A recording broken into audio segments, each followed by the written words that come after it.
Bien, muy buenas tardes a todo el público que está conectándose a la transmisión en vivo de una nueva emisión de su segmento Habla con tu médico.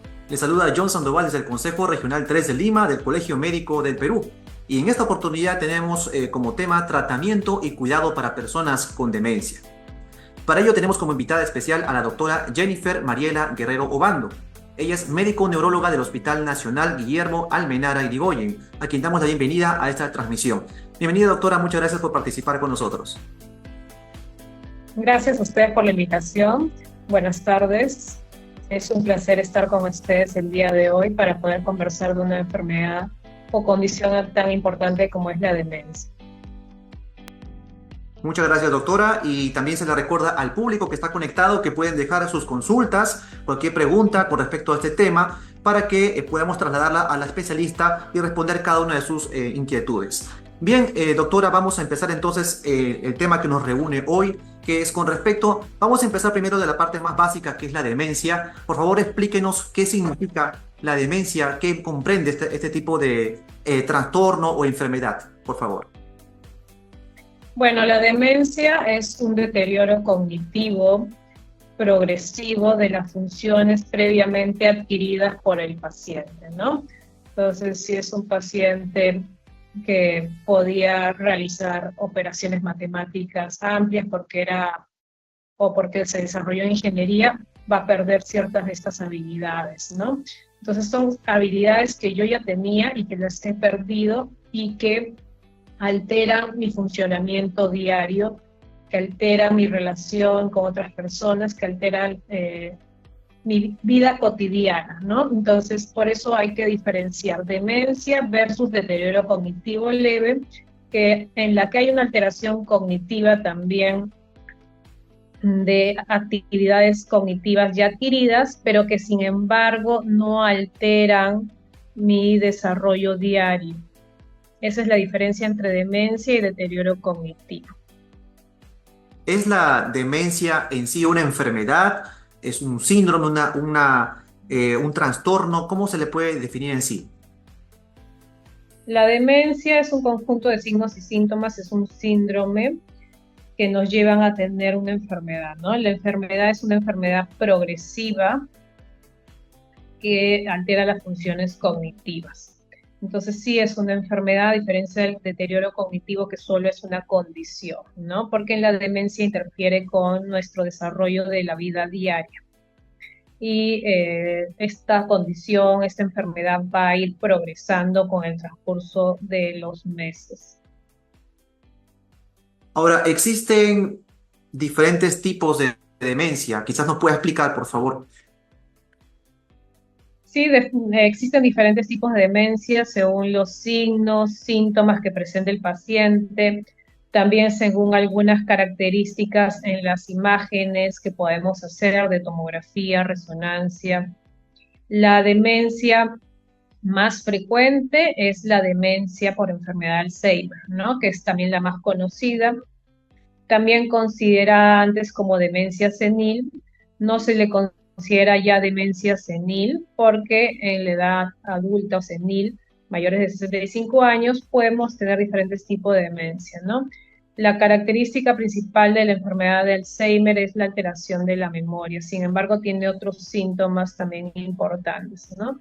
Tenemos otro tipo de demencias como la demencia frontotemporal, que es la segunda más frecuente después de Alzheimer, pero que es en pacientes más jóvenes, menores de 65 años, y es la demencia más frecuente en pacientes menores de 65 años. También está la demencia por cuerpos de Lewy, que es una demencia asociada a alteraciones de la proteína sinucleinopatías, ¿no? Entonces, esta demencia por cuerpos de Lewy da diferentes signos y síntomas que son fluctuantes y también tienen algunos síntomas que se pueden ver en Parkinson, además de alteraciones del sueño REM.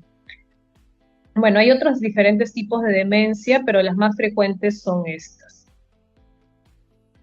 Y hay algo interesante que usted ha mencionado con respecto a lo que se conocía como demencia senil, muy relacionada a lo que es el envejecimiento. Esa parte quizás nos pueda ahondar un poco más en ese detalle, ya que en sí no sería cierto de que a medida que uno va envejeciendo, pues necesariamente va a relacionarse con adquirir algún tipo de demencia, porque es lo que se solía ver, ¿no? Sí, ya no se usa el término demencia senil porque es como aceptar que llegar a la senectud va relacionado a demencia. Y eso no es cierto, ¿no? Si bien la edad es uno de los factores más importantes para desarrollar demencia, no es un factor determinante, ¿no?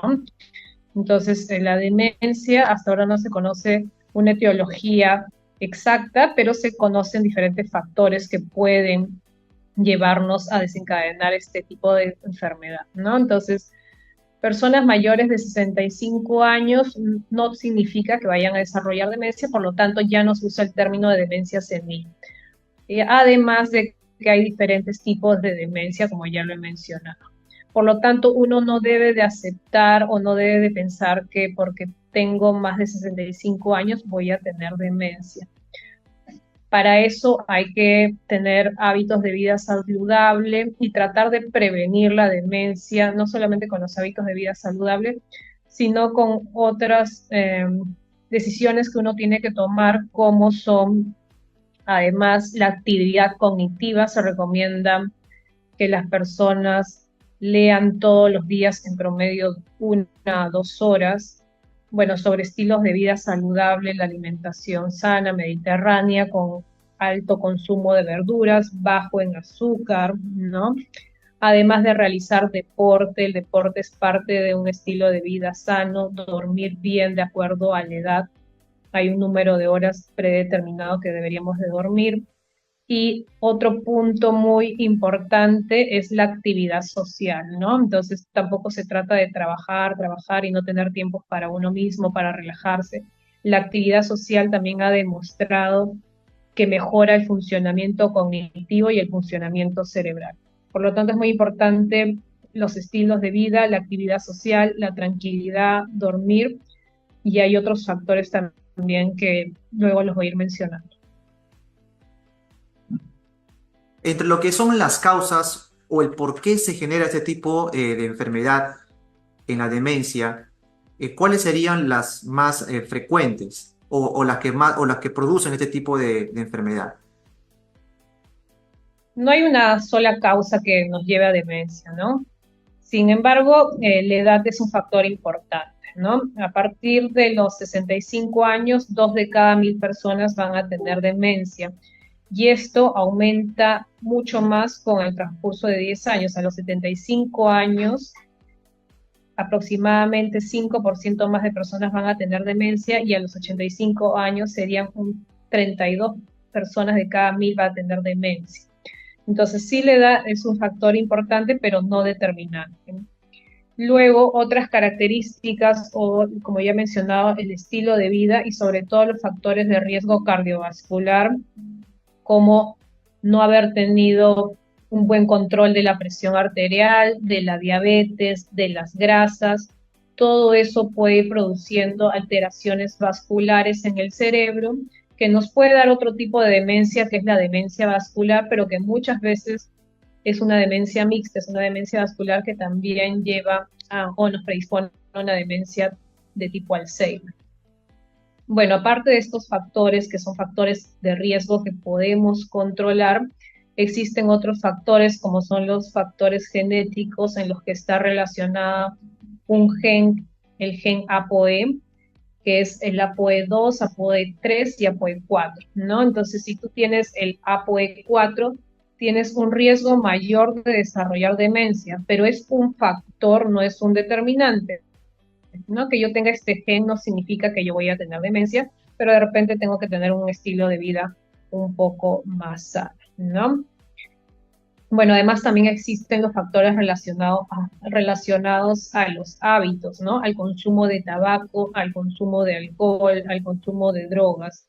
Entonces, si yo no tengo estos componentes en mi vida, estos malos hábitos, es menos riesgoso o tengo menos probabilidades de que yo tenga demencia, porque voy a tener un cerebro más sano, con una mejor circulación, con arterias que funcionen mejor, ¿no? Entonces importa también no solo los factores de riesgo cardiovascular relacionados a enfermedades como la hipertensión o la diabetes, sino también el estilo de vida relacionado a consumos de algunas sustancias o hábitos como fumar que no debería de realizarse porque ya se ha demostrado que implican muchos daños cerebrales.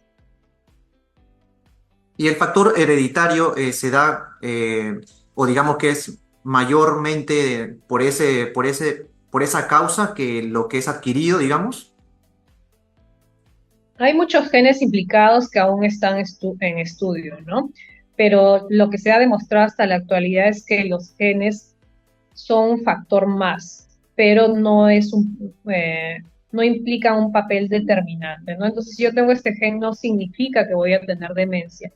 Lo que puede significar es que a partir de cierta edad, pues, a partir de los 65 años en adelante, todos tenemos un riesgo.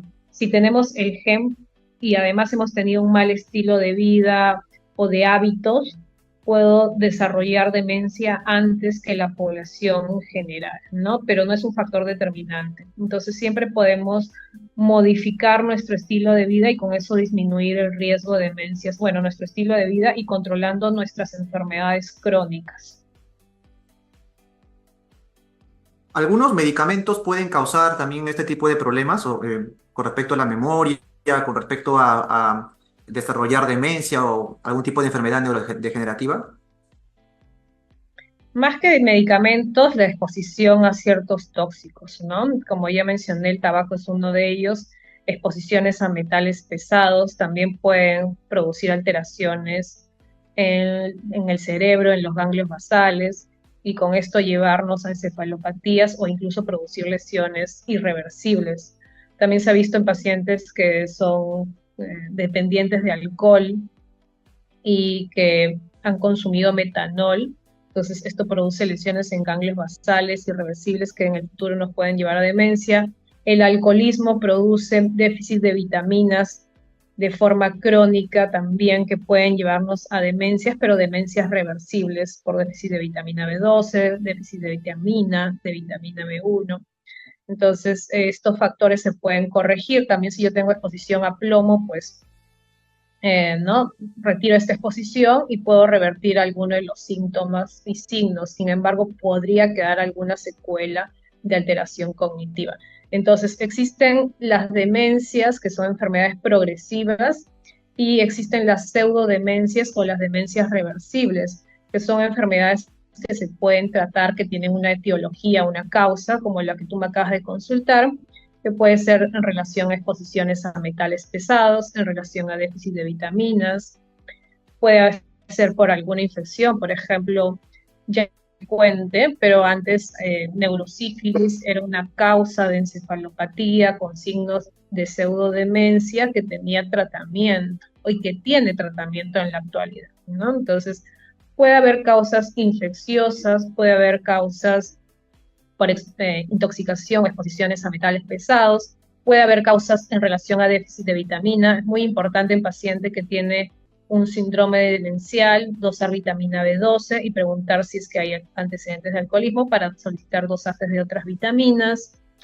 Es muy importante hacer un examen o una evaluación general del paciente, no solo neurológica. El neurólogo ya sabe que tiene que pedir varios exámenes, dentro de ellos también perfil hepático, porque puede manifestarse la cirrosis como un síndrome demencial y empezar con alteraciones cognitivas fluctuantes, con alteración de la memoria, no recordar ciertos hechos, cierto temblor, alteración para caminar, y pues puede pasar con diagnóstico de demencia. Sin embargo, haces un perfil hepático, lo cual es muy rápido y te sale esta alteración y ya tienes una probable causa que se puede tratar, ¿no? Entonces, existen las pseudodemencias, o las demencias con etiología reversible, tratables, y las demencias que acabamos de mencionar, que son enfermedades progresivas como enfermedad de Alzheimer, demencia frontotemporal o demencia por cuerpos de Lewy o demencia vascular, que ya son enfermedades establecidas y progresivas. Ahora, doctora, con respecto también a lo que significa eh, las cifras que han aumentado con el tiempo, incluso el MINSA ha reportado que se ha atendido más de 7.000 casos este 2024, de entre enero a mayo, se ha reportado esa cantidad de casos y ha aumentado a través del tiempo. Inclusive se especifica más en cuanto al estudio que se ha expuesto por parte del MINSA, que hay una mayor incidencia en mujeres con un 63% y en los hombres un 37%. ¿A qué se debe, doctora, este tipo de resultado? Bueno, por eso era muy importante tocar el tema hoy día de demencias, porque la esperanza de vida ha aumentado, ¿no? Y con esto aumenta también la incidencia y el riesgo de enfermedades en personas en la edad senil, ¿no? En el grupo etario de los pacientes mayores de 65 años. Entonces, por ese motivo, por la esperanza de vida que ha aumentado, hay mayor riesgo de demencia, ya que la edad es un factor no determinante, pero sí es un factor predisponente a hacer enfermedades con síndromes demenciales como enfermedad de Alzheimer, ¿no? Respecto a por qué motivo hay más incidencia o prevalencia en mujeres, no se sabe, pero sin embargo las mujeres viven más que los hombres, ¿ya? Eso ya está demostrado por estudios, probablemente por factores biológicos, sin embargo las mujeres viven más que los hombres, pero son más, tienen más predisposición a hacer enfermedades, ¿no? Enfermedades crónicas y dentro de ellas la demencia. Bueno, y la esperanza de vida va a seguir aumentando gracias a que ahora tenemos más conocimientos sobre calidad de vida, nutrición, la gente pues es más consciente sobre su salud, se cuida más. Sin embargo, también va a haber un mayor riesgo de desarrollar demencias.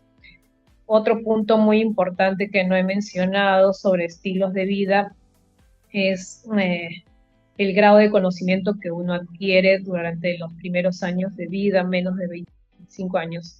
Entonces, si uno tiene un grado o se instruye más durante los primeros años de vida, tienes menor riesgo también de desarrollar demencia, o si la desarrollas, de repente el curso de la enfermedad va a ser más largo. Entonces, importa mucho la capacidad intelectual que adquiriste los primeros años de vida. Y no solamente los primeros años de vida, porque ya se ha demostrado que hay una plasticidad neuronal. Entonces, uno puede seguir adquiriendo conocimientos durante toda la vida.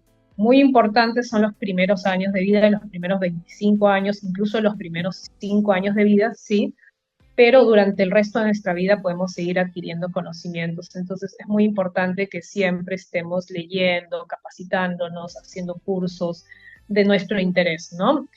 Y eso va a mantener la plasticidad cerebral, va a mantener este ejercicio mental, va a hacer que las neuronas siempre estén en sinapsis y pues que el riesgo de envejecimiento también sea un poco menor. O si se envejecen diferentes tipos de neuronas, pues van a quedar algunas que van a tener una actividad mayor, y esto va a hacer que de repente, si tenemos un riesgo de demencias, la progresión sea más lenta o la enfermedad se dé más tarde de lo que debería de haberse iniciado. Doctora, ¿y cuáles son los signos o síntomas, quizás iniciales, que una persona también puede sospechar que puede ir por ese camino, quizás ir rápidamente pues, a hacer una consulta médica? ¿Cuáles serían esos signos, por favor? Bueno, los síntomas iniciales pueden variar dependiendo del tipo de demencia, pero lo general es, como ya les dije, es una alteración de las actividades cognitivas que uno podía realizar antes con facilidad de las actividades cognitivas que yo había adquirido. Si yo soy ingeniero y sé hacer múltiples cálculos, ahora ya no los voy a hacer de repente de la misma forma. Ahora, eso puede ser un deterioro cognitivo leve, pero además en la demencia hay una alteración que genera dificultad en mi desarrollo de la vida diaria, ¿no? Entonces no solamente voy a tener eso, sino de repente voy a tener, de inicio en Alzheimer, puedo tener alteraciones para cálculos en cuanto a relación de cuentas, puedo tener algunas relaciones para recordar algunos nombres, para recordar dónde dejé algunos objetos, para planificar algunas reuniones de trabajo, por ejemplo, o alguna fiesta. Entonces son cambios sutiles que podrían relacionarse o decir que es un deterioro cognitivo relacionado a la edad. Sin embargo, esto ya me crea cierta dependencia y ciertas limitaciones en la vida diaria. Entonces, esa es la característica del síndrome demencial, que mi vida va a cambiar y va a tener ciertas limitaciones de inicio. Es diferente que yo me olvide dónde dejé las llaves y bueno, luego recuerden, pero sin embargo que yo ya no pueda planificar hacer ciertas actividades como sacar dinero del cajero automático como planificar una reunión de trabajo, que antes yo lo hacía con normalidad, puede ser un signo de demencia en su inicio, ¿no? Cuando la enfermedad es leve. Y hay signos, doctora, que también podrían ser quizás confundidos con otro tipo de situación, como por ejemplo puede ser la depresión o quizás algún efecto secundario de algún tipo de medicamento, ¿no? Quizás insuficiencia de ciertas vitaminas. Entonces, pues, eso quizás también puede ser un factor. Lo digo, lo menciono porque también, pues, muchas veces, así como lo ha mencionado en los ejemplos, de que se le ha olvidado algo repentinamente o tiene alguno de esos pequeñas señales de falta de memoria. Entonces uno también podría generar pues un poco de ansiedad en cuanto a pensar que está desarrollando un tipo de demencia, ¿no? Claro, lo típico de la demencia es que te limita en las funciones que hacías en tu vida diaria previamente, pero sí, el otro tema muy importante es el perfil psiquiátrico que tiene el paciente o las alteraciones psiquiátricas, ¿no? Si yo tengo depresión, ansiedad, esto me puede causar alteraciones en la atención, puedo tener inatención y como por ese motivo no recordar si dejé la estufa prendida, si dejé la llave de la cocina prendida, porque estoy deprimida, con ansiedad, pensando en los problemas, pensando en lo que me pone triste. Entonces, si tengo alguna de estas condiciones psiquiátricas, también podría confundirse con demencia. Incluso para el diagnóstico de demencia, pues estas alteraciones, si es que ya son problemas psiquiátricos, deben de ser tratados primero y cuando estén con tratamiento óptimo, recién uno hacer la valoración cognitiva del cerebro del paciente, ¿no? La valoración cognitiva, porque previamente a esto la demencia y la ansiedad y la depresión pueden hacernos confundir con un síndrome demencial. Entonces, si yo tengo un familiar o un paciente con labilidad emocional, con ganas de llorar, que luce ansioso, preocupado por múltiples causas, debería tener una evaluación psiquiátrica primero, un enfoque y un tratamiento por el psiquiatra, y luego ya valorar la actividad cognitiva, ¿no? Ahora, muchas veces algunos tipos de demencia también inician con síntomas psiquiátricos, como la demencia frontotemporal con alucinaciones. Es un poco más complejo de valorar, pero bueno, eso ya se va viendo con las visitas continuas al psiquiatra y al neurólogo. De inicio puede ser un poco difícil. También Alzheimer puede iniciar concomitantemente con algunos síntomas como depresión o ansiedad, porque el paciente puede darse cuenta de sus signos y síntomas, pero sin embargo no es lo usual, ¿no? Entonces, si yo tengo una persona que tiene alteraciones, entre comillas, de la memoria, pero también tiene otros síntomas como depresión, ansiedad, debería de ser un manejo multidisciplinario por el psiquiatra, por el neurólogo, y manejar estas condiciones psiquiátricas y ver cómo evoluciona su valoración cognitiva, porque muchas veces al tratar la depresión y la ansiedad, pues la valoración cognitiva mejora bastante. ¿Cuál es el tipo de diagnóstico o exámenes que realizan los neurólogos para justamente diagnosticar este tipo de enfermedades? Bueno, lo primero es conversar con el paciente y con el familiar o el cuidador, ¿no? Es importante tener también la opinión, sobre todo el familiar, cuidadores, amigos, primos, de las personas que están cerca de la persona y que nos pueden dar una información objetiva, ya que el paciente, por la presunción diagnóstica de demencia, puede no recordar bien algunos hechos de su vida o puede minimizarlos, ¿no? Entonces, la valoración tiene que ser con el paciente y con el cuidador o la persona cercana a él. Luego de hacer la historia clínica con los síntomas que nos va a contar el paciente y el cuidador o la persona cercana, se procede a examinar el paciente, a hacer la evaluación neurológica para ver si hay algún signo o síntoma que nos llame la atención. Otro diagnóstico diferencial en demencias, y por el cual pedimos imágenes, es para descartar que haya algún tumor en el cerebro que nos pueda dar algún síntoma como un déficit motor, una disminución de fuerza en algún lado, disminución de la sensibilidad, ataxia, dificultad para caminar, ¿no? Inestabilidad, que puede estar relacionado más a una enfermedad que tiene un tratamiento. como son los tumores cerebrales.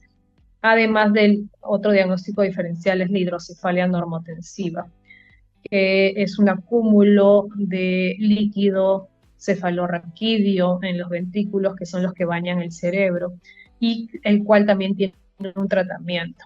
Entonces, se hace la valoración del paciente, la evaluación clínica, y luego se proceden a pedir exámenes, ¿no?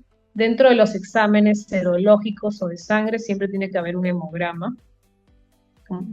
Hay que ahí ver cómo está la hemoglobina, si hay signos de anemia megaloblástica que puede estar relacionada, ¿no?, a déficit de vitamina B12. Se debe de hacer un dosaje de vitamina B12, otra patología que no he mencionado que puede dar síndromes pseudodemenciales son las alteraciones de la tiroides, el hipertiroidismo, hipotiroidismo, encefalitis de Hashimoto, que también tiene alteraciones de los anticuerpos antitiroideos. Entonces, yo con un perfil tiroideo puedo tener una valoración de la función de la tiroides, además de que el paciente puede tener otros síntomas como frialdad, subida de peso, caída de cabello. Bueno, entonces dentro de la valoración está el hemograma, el perfil tiroideo, el perfil hepático, también el dosaje de urea, creatinina para ver la función renal y la vitamina B12. Esos son los exámenes generales. Además se debe de hacer, porque antes era muy frecuente el dosaje de RPR para descartar sífilis y de VIH, porque hay demencia asociada a VIH, la cual también tiene un enfoque y un tratamiento diferente. Esos son los exámenes generales. Y de acuerdo a los signos o síntomas que el paciente nos vaya contando, pues podemos pedir otros estudios. De imágenes, tomografía cerebral o resonancia magnética cerebral sin contraste. Vale preguntar, doctora, si la demencia tiene cura y cuáles son los tratamientos que se realizan para este tipo de enfermedad, para tratar la demencia.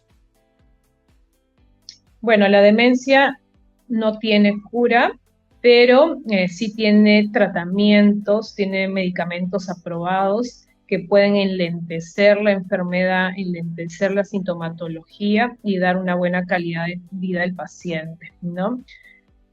Sin embargo, las pseudodemencias o las demencias con etiología, que es las que ya he mencionado, como la demencia relacionada a infección por VIH, sífilis, déficit de vitaminas B12, exposición al alcohol, bueno, ahí sí se trata la etiología, ¿no? Pero las demencias, esas son las pseudodemencias. Las demencias como enfermedad progresiva degenerativa, como la enfermedad de Alzheimer, no tienen una cura, pero sin embargo tienen tratamientos. Dentro de los tratamientos hay varios medicamentos, depende del grado de la demencia en la que se encuentra el paciente.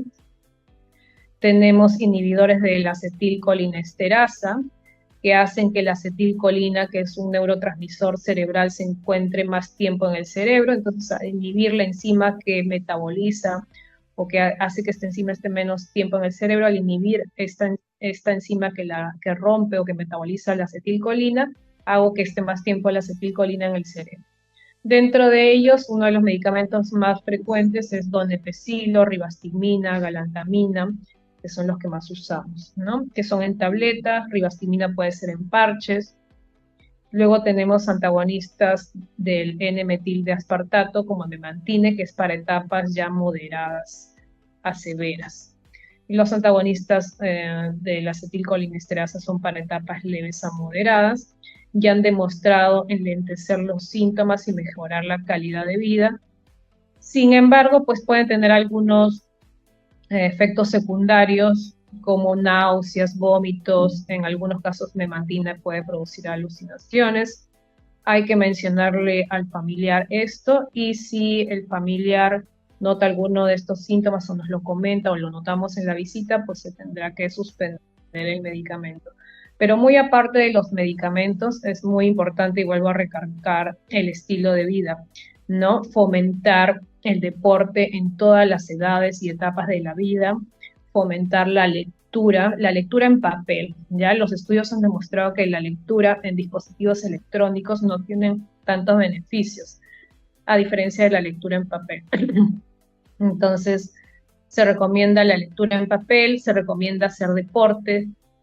En realidad el deporte, caminar, ha demostrado ya con estudios científicos bien establecidos, un enlentecimiento en la enfermedad de Alzheimer y en algunas otras demencias. Entonces, la actividad mental, la lectura, la dieta baja en grasas, la dieta mediterránea también ayuda. Y otros dos factores que no he mencionado que también son muy importantes, que ya son en personas ancianas sobre todo, es que deben de tener un control por otorrino y oftalmo si es que lo requieran, y el oftalmólogo, porque el paciente que ve bien y escucha bien va a tener menos riesgo de hacer demencia también, porque va a poder tener una mejor actividad social. Entonces, además de leer, de hacer actividad cognitiva, con actividad intelectual y hacer deporte, uno debe tener actividad social, ¿no? No todo en la vida es trabajo, como ya lo he mencionado, y esta actividad social muchas veces se ve limitada cuando el paciente no escucha bien o no ve bien. Entonces, es muy importante, si yo detecto alguna de estas alteraciones, acudir al especialista para que tengan el tratamiento y enfoque adecuado. Y sobre todo en ancianos, porque en ancianos es muy frecuente que no escuchen bien o que ya tengan algunas alteraciones visuales que muchas veces tienen un tratamiento, y el tratamiento oportuno va a ser muy, muy importante en prevenir la demencia. Muy bien, doctora, muchas gracias por su respuesta y le traslado una consulta del público de Shirley Ángeles. Buenas tardes, doctora. ¿Cuáles son las partes cerebrales afectadas en el caso de demencias? Bueno, generalmente en la demencia por Alzheimer está alterado el hipocampo, que es el que tiene que ver con la memoria, además del lóbulo frontal. El hipocampo se encuentra en el lóbulo temporal, que está a los costados, el lóbulo frontal se encuentra adelante, ¿no? En Alzheimer, la parte estructural del cerebro que se ve afectada de inicio generalmente son los hipocampos, y esto nos lleva a alteración de la memoria. Pero luego ya hay una alteración también de la corteza frontal y puede haber alteraciones de otros lóbulos, ¿no? La corteza frontal está relacionada con alteraciones del comportamiento. La corteza parietal y occipital están relacionados con el reconocimiento de caras, con el desarrollo de actividades constructivas visoespaciales, como estacionar el carro, como vestirse. Entonces, conforme se vayan afectando más lóbulos, voy a tener otros signos y síntomas. La demencia frontotemporal, como lo dice su nombre, la alteración es frontal y temporal, ¿no? En algunos casos hay un predominio sobre todo frontal. Entonces, el lóbulo frontal está encargado, pues, de darnos, o puede producir cuando está alterado, alteraciones de las emociones, de la conducta, de la personalidad. El paciente puede tener alucinaciones según la parte del lóbulo frontal que esté alterada, o incluso alteración del habla, porque el lóbulo frontal está relacionado a la expresión de las palabras. Entonces podemos tener, según la alteración del cerebro, según la localización, algunos síntomas y signos, y depende de la enfermedad con qué signos y síntomas inician, ¿no? Por eso es muy importante que tenga una valoración por el neurólogo para poder determinar qué tipo de demencia tiene el paciente y ver el enfoque diagnóstico. Generalmente las demencias que mejor responden a medicamentos son las demencias por Alzheimer. Para los otros tipos de demencia no hay medicamentos bien establecidos. Los estudios refieren que podemos usar los medicamentos que he mencionado, pero sin un grado de evidencia muy alto. Y en las demencias por cuerpos de Lewy, incluso estos medicamentos pueden exacerbar algunos síntomas como el temblor, como ansiedad. Entonces ahí hay que tener mucho más cuidado. La demencia por cuerpos de Lewy es una demencia un poco más compleja de diagnosticar y siempre debe de tener una valoración por neurología, no solo por psiquiatría, ¿no? Doctora, y vale justamente la pregunta con respecto al tratamiento, ahora entrando a lo que es los cuidados, ¿no? ¿Cuáles son esos cuidados que debe haber en cuanto a una persona? Bueno, debe haber quizás alteraciones en la personalidad, ¿no? Algún tipo de quizás de pronto agresividad o que se olvide de ciertos lugares recurrentes. Entonces, ¿cuáles son esas recomendaciones para cuidar justamente a un paciente que presenta este tipo de enfermedad? Cuando la demencia es leve, pues la recomendación es sobre estilos de vida, ¿no? Enfatizar que el paciente haga actividad intelectual, crucigramas, pupiletras, haga ejercicios de cálculo, haga deportes, se alimente bien, ¿no? Eso es en la demencia leve, que el paciente todavía puede comprender, realizar órdenes. en la demencia y que no es dependiente de una persona, ¿no? Que está limitada en realizar varias actividades de su vida diaria, pero no depende de una persona. Cuando ya estamos hablando de demencia moderada, severa, en la demencia moderada el paciente depende ya de una persona para vestirse, para elegir la ropa. Entonces, bueno, la carga emocional para la persona, para el cuidador también es importante. También hay que cuidar al cuidador, ¿no? Lo que se recomienda es que no sea solo un solo cuidador, que haya cierta rotación, ¿no? O que tenga apoyo por otra persona, si es un familiar directo, que de repente tenga alguien más que lo apoye, que tenga paciencia, que si el paciente piensa que una pared es verde, pero usted la está viendo blanca, no contradecirlo, cambiar de repente de tema, ¿no? Entonces es muy importante la paciencia, comprender que es una enfermedad, no estamos, el paciente no presenta esas visiones, esas alucinaciones, esos cambios de conducta porque él quiere, sino porque es una enfermedad. Entonces, tener bastante paciencia. Si el paciente presenta irritabilidad, agresividad, se da tratamiento, generalmente se da tratamiento por unos meses para esos síntomas y los síntomas suelen ceder. Si tiene problemas de sueño, no puede dormir bien, se puede dar medicamentos, dentro de ellos hormona para dormir, ¿ya? Se puede dar también algunos medicamentos hipnóticos, generalmente por un tiempo y luego se retira.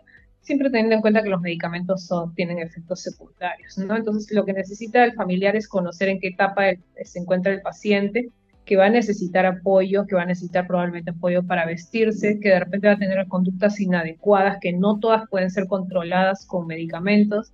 A veces tienen inquietud motora, quieren caminar de un lado para otro, si no están produciendo ningún malestar ni a la persona ni a otras personas, tienen que dejar que hagan ciertas actividades que a veces de repente no nos parecen estar correctas por tranquilidad del paciente, ¿no? Importante igual, si es que puede deambular, que deambule, si es que puede hacer alguna actividad al aire libre, que la haga siempre ya bajo supervisión, porque son pacientes que no van a recordar las fechas, no van a recordar bien dónde viven. No tratar de contradecirlos, sino cambiar de tema, si es que presentan alguna discrepancia con el paciente. Y ya en etapas severas en el que el paciente ya está postrado, hay alteraciones de los esfínteres, no controla la orina, no controla la caquita, llega un momento en que ya no puede deglutir, en que tiene que usar sonda nasogástrica, por ejemplo, entonces hay que tener los cuidados respecto a eso, ¿no?